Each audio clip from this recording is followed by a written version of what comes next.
श्री वल्लभाधीश की जय, श्री गुसाई जी परम दयाल की जय, श्याम सुंदर श्री यमुने महाराणी की जय, श्री हरिराय મહાપ્રભુ કી જય. આપણે વલ્લભાખ્યાન વિશે રસપાન કરીએ છીએ. તેમાં આગળ અલૌકિક ગોલોકધામમાં સદા બ્રજભક્તો સાથે રસરૂપ લીલામાં મગ્ન એવા શ્રી પુષ્ટિ પુરુષોત્તમ પ્રભુને વિચાર આવ્યો કે મારી લીલામાંથી છૂટા પડેલા અનેક દૈવી જીવો ભૂતલ પર જન્મ મરણના ફેરામાં ભટક્યા કરે છે. તેમને પાછા ગોલોકધામમાં લાવવા માટે, તેમનો ઉદ્ધાર કરવા માટે અવતાર ધારણ કરવો જોઈએ. મારા મહાત્મ્યના યશોગાન દ્વારા તેઓ મને જ પ્રાપ્ત કરશે. બીજા કોઈ સાધનથી તેમનો ઉદ્ધાર શક્ય નથી. મારી અલૌકિક લીલાનું વર્ણન કેવળ મારા ભક્તો જ કરી શકશે, કારણ કે તે લીલા રસ તેમણે ચાખ્યો છે. બીજા પ્રવાહી જીવો મારી લીલાના અધિકારી નથી, તેથી તેઓ મારી લીલાનું ગાન કરી શકશે નહીં. પુષ્ટિમાર્ગના અલૌકિક આનંદને જોઈ તેના દાવાનળની જેમ બળ્યા કરશે. માઈ પડ્યા તે મહાસુખ માણે, દેખન હારા દાજે જોને, એવી આ જીવોની સ્થિતિ હશે. ગુસાઈજીએ કૃપા કરી ગોપાલદાસજીને આ લીલાના સંપૂર્ણ અધિકારી બનાવે, તેમના ઉપર કૃપા વરસાવી માટે તેમણે આ ગોલોકધામની લીલાનું વર્ણન કર્યું છે. પુષ્ટિ પુરુષોત્તમ પ્રભુએ ભૂતલ પર જન્મ મરણના ફેરામાં ભટકતા દૈવી જીવોનો ઉદ્ધાર કરવા વિચાર કર્યો. તે માટે આ સૃષ્ટિની રચના કરી, તેમાં વિવિધ પ્રકારના જીવોને પ્રગટ કરે. તે જીવોનું સ્વરૂપ, તેમનું કાર્ય હવે આગળની 16મી કડીથી જોઈએ. ભૂભંગેથી સૃષ્ટિની પની અતિ સુંદર બ્રહ્માંડ, 14 લોક નાનાવ્યે ચિત્રે ભૂમંડલ નવખંડ. 17 પર પોતાની વ્યક્તિ કરવા સૃષ્ટિ તે દ્વિધા પ્રકાર, દૈવી આસુરી બે ઉપજાવી પ્રભુ મન કરી વિચાર, પ્રભુ મન કરી વિચાર.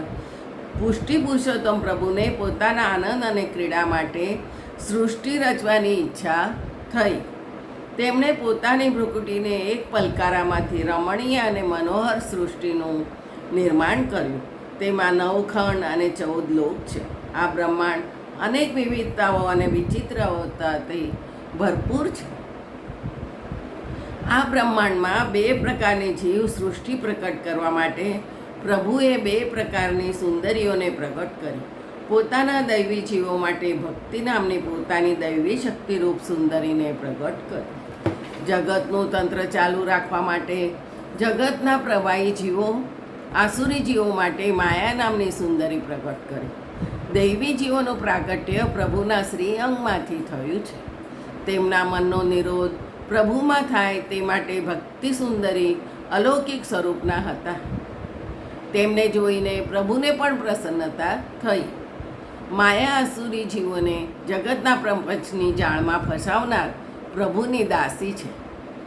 ભગવાને ભક્તિને પોતાના કૃપા કટાક્ષમાંથી પ્રગટ કરી તેને સાકાર બનાવી.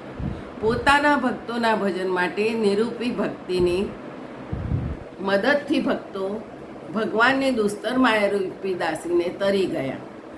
ભક્તોને અભયદાન આપનારી આ ભક્તિ ભગવાનના સંબંધવાળા હોવાથી તેમને પામી ભક્તો મહાન ભાગ્યશાળી બન્યા. આવા દૈવી જીવ સત્વગુણથી સમૃદ્ધ વૈષ્ણવ કહેવાયા. અક્ષર બ્રહ્મમાંથી પ્રગટ થયેલા હજારો જીવો માયાની પ્રપંચજાળમાં ફસાઈ ગયા હતા. તેઓ કર્મજળ જીવો કહેવાયા. કેટલાક જીવો અન્ય દેવોની ઉપાસના કરનાર હતા, તો કેટલાક જીવો આસુરી વૃત્તિવાળા પણ હતા. આ બધા જીવો ભગવાનને ભૂલી ગયા. મોહકશાસ્ત્રોમાં વર્ણવેલા કર્મોમાં તેઓ રચ્યા પચ્યા રહ્યા. તેથી તેઓ ભગવાનના ભજનાનંદથી વિમુખ બન્યા અને જન્મ મરણના બંધનમાં ફસાયા. આ પ્રમાણે દૈવી અને આસુરી જીવોની 2 પ્રકારની સૃષ્ટિ પ્રગટ થઈ. દૈવી જીવો પોતાનું સ્વરૂપ, પોતાનું કાર્ય અને પોતાનું લક્ષ્ય ચૂકી ગયા. તેમને આસુરી જીવોનો પ્રબળ સંદોષ થયો હતો. તેથી આ બંને સૃષ્ટિનું મિશ્રણ થઈ ગયું. દૈવી જીવો ભક્તિમાર્ગમાં પ્રવેશ કરી શક્યા નહીં. એકવાર દુસ્સંગ લાગે એટલે તમે પછી દુસ્સંગમાં ભળી જાઓ અને માયામાં ફસાઈ ગયા માટે દુસ્સંગ લાગવાથી સ્વતંત્ર ભક્ત બની શક્યા નહીં. ગોપાલદાસ સૃષ્ટિના સર્જનનો પ્રકાર સમજાવે છે. જેવી રીતે સૂર્ય અને કાચના સમાગમથી અગ્નિ પ્રગટે છે, તેવી રીતે સદાનંદ શ્રી પુરુષોત્તમના કટાક્ષરૂપી સૂર્ય અને અક્ષર બ્રહ્મરૂપી દગ કાચના સમાગમથી અગ્નિ સ્વરૂપ કાળ પ્રગટ થયો છે.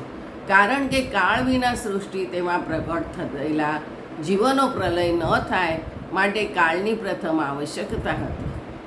આ કાળ સ્વરૂપમાંથી પ્રભુએ પ્રકૃતિ અને પુરુષને પ્રગટ કર્યા છે. તે મહાપ્રભુજી ભગવત પીઠિકામાં આજ્ઞા કરે છે. કાળ સ્વરૂપમાંથી પુરુષ પ્રગટ થાય તે નારાયણ અને પ્રકૃતિ તે લક્ષ્મીજી. નારાયણના મનમાંથી સત્વગુણ સ્વરૂપ વિષ્ણુ પ્રગટ થયા અને લલાટમાંથી રુદ્ર અને નાભી કમળમાંથી બ્રહ્મા પ્રગટ થયા. ત્યાર પછી બ્રહ્માજીએ પ્રભુની આજ્ઞાથી સર્વ સૃષ્ટિ પ્રગટ કરી. સૃષ્ટિના પ્રાગટ્યનું આ વર્ણન શ્રીમદ ભાગવતના બીજા સ્કંદના 6 અધ્યાયના 45ના શ્લોકમાં પણ છે. પુરુષોત્તમની ભ્રુકુટી વિલાસ માત્રથી જ આ સર્વ બ્રહ્માંડનું પ્રાગટ્ય છે. તેમાં 14 લોક અને 9 ખંડનો સમાવેશ થાય છે. આવી અદ્ભુત સૃષ્ટિ પ્રભુએ સહજ રીતે વિના પ્રયાસે પ્રગટ કરી છે. તેમાં પ્રભુને કોઈ પણ પ્રકારનો શ્રમ થયો નથી. સૃષ્ટિનું પ્રાગટ્ય પ્રભુની લીલા છે અને પ્રભુની ક્રીડા માટે કરી છે. સૃષ્ટિની ઘણી વિશિષ્ટતાઓ તો પણ છે. એક વિશિષ્ટતા એ છે કે સૃષ્ટિમાં કોઈ પણ જળ કે ચેતન પદાર્થનો બરાબર તેવો જ જોટો મળતો નથી. દરેક દેખાવમાં સરખા લાગવા જતાં દરેકમાં કંઈ ને કંઈ તફાવત હોય છે. આવું અદ્ભુત સર્જન કોઈ મનુષ્ય કે દેવ કરી શકે નહીં. આ સૃષ્ટિ પ્રભુએ પોતાની લીલા માટે પ્રગટ કરી હોવાથી તેમાં પ્રગટ કરેલા જીવો ગુણ, સ્વભાવ, કર્મ વગેરે દ્રષ્ટિએ ભિન્ન ભિન્ન પ્રકારના જોવા મળે છે. તેનું કારણ પણ આ જ છે. પ્રભુએ પોતાના આનંદ માટે આવું વૈવિધ્ય પ્રગટ કર્યું છે. સૃષ્ટિમાં પ્રગટ થયેલા જીવો મુખ્યત્વે 2 પ્રકારના શાસ્ત્રોમાં છે. એક તો દૈવી જીવો અને બીજા આસુરી જીવો.